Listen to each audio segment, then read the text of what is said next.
तो गाइस एक और नई वीडियो के साथ हम लोग आ गए हैं। इस वीडियो में हम चैप्टर 2 कवर अप करेंगे, प्रिंसिपल ऑफ मैनेजमेंट। ये चैप्टर हमने 3 वीडियो में डिवाइड करा है, जिसमें पहली वीडियो में हम कॉन्सेप्ट और इम्पोर्टेंट समझेंगे, दूसरे में हेनरी फ्योल के प्रिंसिपल समझेंगे और तीसरे में टेलर के। I hope you like this video.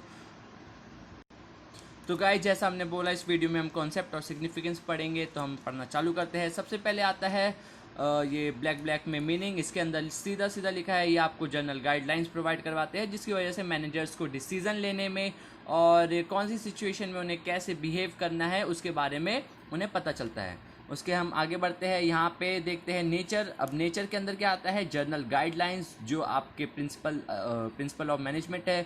ये एक जर्नल गाइडलाइन आपको प्रोवाइड करवाते हैं, जिससे आप कोई सा भी डिसीजन ले सकते हैं। ये आपको बेस बनाएंगे, पर ये आपको फाउंडेशन बना के देंगे, बेस बना के देंगे, पर आपको बिल्डिंग खुद बनानी पड़ेगी। कहने का क्या अर्थ है, मतलब आपको ये एक डायरेक्शन दे देंगे, पर उस डायरेक्शन में चलना आपको खुद पड़ेगा। आपको एक क्लू दे देंगे कि इस सिचुएशन में आपको कैसे हैंडल करना है, पर उस सिचुएशन को हैंडल आपको करके दिखाना होगा। उस सिचुएशन को हैंडल आपको करना पड़ेगा। ऐसा क्यों? क्योंकि एक ऑर्गेनाइजेशन बहुत कॉम्प्लेक्स होता है और बहुत बड़ा होता है, और अलग अलग इंटरेस्ट होते हैं हर किसी के, तो उसके हिसाब से एक मैनेजर को अपने डिसीजंस लेने पड़ते हैं।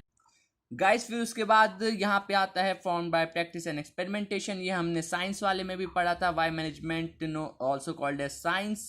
तो वहाँ पे प्रैक्टिस, एक्सपेरिमेंटेशन, ऑब्जर्वेशन की वजह से प्रिंसिपल्स बनते हैं आपके मैनेजमेंट के। तो इस वजह से ये वाला पॉइंट यहाँ पे है, और ये जितने भी मार्क कर रखे गाइस, ये की पॉइंट्स है। और अगर इतना भी आप अगर कंटेंट में भी लिखते हैं इसके पॉइंट के, तो उतना इनफ है, उससे ज़्यादा करने की कोई ज़रूरत नहीं है।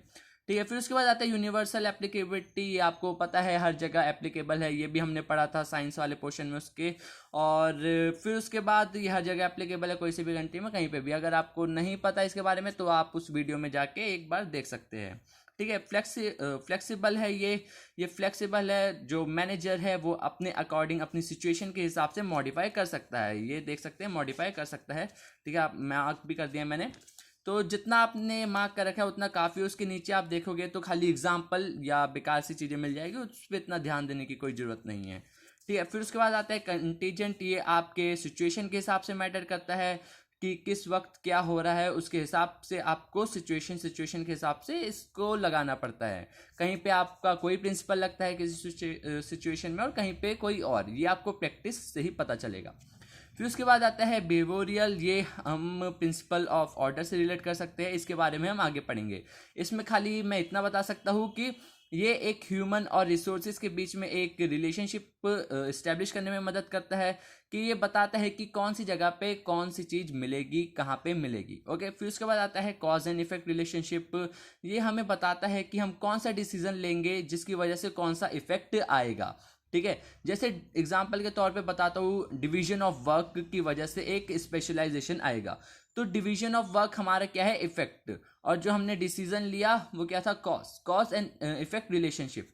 ठीक है, तो ये इस्टेब्लिश करने में मदद करता है। तो ऐसे ही अभी हम बहुत सारे प्रिंसिपल्स पढ़ेंगे, तो उसमें हमें इफेक्ट पता चलेंगे हमारे डिसीजंस के, तो ये उसी से लिंक है।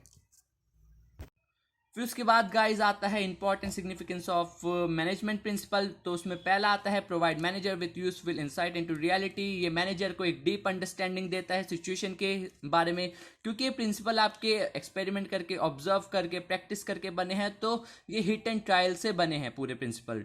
तो ये प्रिंसिपल मतलब सही भी है। और हिट एंड ट्रायल का सबसे बड़ा नुकसान ये होता है कि उसमें बहुत टाइम लगता है। तो आप किसी और की मिस्टेक से कुछ नया सीख सकते हो और जल्दी डिसीजन ले सकते हो। ठीक है, तो बस ये प्रिंसिपल आपको यही बताते हैं कि किसी और ने जो मिस्टेक करी है वो आप ना करो, और जल्दी डिसीजन लेके जल्दी सॉल्व करके ऑर्गेनाइजेशन को ग्रो करो। इतना पॉइंट में यही लिखा है, और इतना काफ़ी भी है इस पॉइंट से। Optimum utilization of resources and effective administration. इसमें आप ये प्रिंसिपल्स जो है वो आपको मदद करते हैं रिसोर्सेज को अच्छे से यूटिलाइज करने में और एडमिनिस्ट्रेशन अच्छे से मेंटेन करने में। ये इसका की पॉइंट है गाइस। ये खाली मुझे एक केस स्टडी में मिला था, तो मैंने मार्क कर दिया था। तो आप भी कर सकते हैं, क्योंकि हम रिस्क नहीं ले सकते। फिर उसके बाद आता है साइंटिफिक थॉटफुल डिसीजन। इसका मतलब ये है कि ये आपको एक साइंटिफिक, मतलब फ्री फ्रॉम बाइस और प्रीजुडिक्स ठीक है, जो हम सोच के चलते हैं, किसी की भावनाएं रख के चलते हैं कि यार इसके ये ऐसा है, ये ऐसा, इसके लिए मैं ये नहीं करूँगा, ठीक है, इसने कल मुझे सलाम नहीं ठोका था तो इसके लिए मैं कुछ नहीं करूँगा, ये भाड़ में जाए, ठीक है। तो ऐसा नहीं होना चाहिए। तो ये आपको एक डिसीजन लेने में मदद करते हैं जो कि आपके पर्सनल व्यू, आपका जो उसके प्रति पॉइंट ऑफ व्यू है, जो भी व्यू है उससे अलग होता है। ये एक साइंटिफिक व्यू होता है, ठीक है, जो कि फ्री फ्रॉम बाइस होता है और प्रीजुडिक्स से। ये इसका की पॉइंट है गाइस, ठीक है, मार्क कर लेना। फिर उसके बाद आता है आपका meeting changing environment requirement. Okay, ये जो है आप जो भी इन्वायरमेंट गाइस, ये वो बाहर वाला इन्वायरमेंट मत समझ लेना। ये ऑर्गेनाइजेशंस के टर्म्स में इन्वायरमेंट, कोई गवर्नमेंट चेंज करती है पॉलिसी, वो भी हो सकता है, कोई सोसाइटी में चेंज आ रहा है, दंगे हो रहे हैं, ठीक है, तो ये सारी चीज़ें इन्वायरमेंट के हिसाब से कर सकते हैं। आप 11th में पढ़ के आए हैं, ठीक है। फिर उसके बाद यहाँ पे मॉडिफाई कर सकता है ऑर्गेनाइजेशन मैनेजर, अकॉर्डिंग टू उसके मॉडिफाई कर सकता है। अगर कोई पॉलिसी आती है गवर्नमेंट की, उसके हिसाब से वो चेंज कर सकता है। Fulfil social responsibility, social responsibility को फुलफिल करने में मदद करता है। इसमें जैसे ये की पॉइंट, ये पॉइंट है स्टिमुलेशन ऑफ एम्प्लॉय, अच्छी मतलब एम्प्लॉयज़ को एक स्टैंडर्ड सैलरी देना जिसकी वजह से उनकी एक स्टैंडर्ड लाइफ मिल सके, ठीक है। और इक्विटी मेंटेन रखना कि भाई किसी को भेदभाव ना करना, ठीक है, लड़का लड़की समझ के कम ज़्यादा ना देना।